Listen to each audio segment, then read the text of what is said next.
దాన్ని సంఘము, చర్చ్ అన్నారు. దీన్ని కరెక్ట్గా గ్రీక్ నుంచి ట్రాన్స్లేషన్ చేస్తే ఎక్లీషియా అనేటువంటి మాట వ్రాయబడింది. ఎక్లీషియా అనగానే ఒక విశ్వాసానికి పిలువబడినటువంటి వారు, ఒకే విశ్వాసం కొరకు పిలువబడినటువంటి వారు అని అర్థం. మీరు కావాలంటే ఏ పత్రిక అయినా తీసుకోండి, మొదటి మాటలు ఏముంటాయి? రోమాపత్రిక ఉంది, మొదటి పత్రిక, రోమాపత్రిక మొదటి అధ్యాయం మొదటి 2 వచనాలు చదవండి. యేసుక్రీస్తు దాసుడును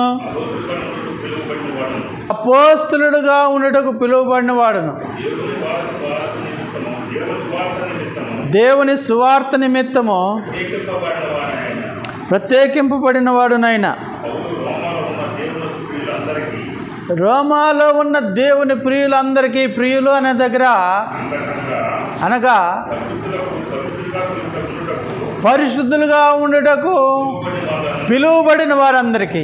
చూడండి, అది పిలువబడిన వారు వీరంతా. సంఘం అంటే పిలువబడిన వారు. సంఘం అంటే ఈ చర్చి 4 గోడలు కాదు. సంఘం అంటే అందరూ కలిసినప్పుడు ఉండేటువంటిదే సంఘము. అనగా క్రైస్తవులు అనేటువంటి వారు ఎవరు? మొదట అంతియోకియలో శిష్యులు క్రైస్తవులు అనబడిరి అనేటువంటి మాటను వ్రాయబడింది. క్రైస్తవులు అంటే ఎవరు అంటే ఇక్కడ శిష్యులు.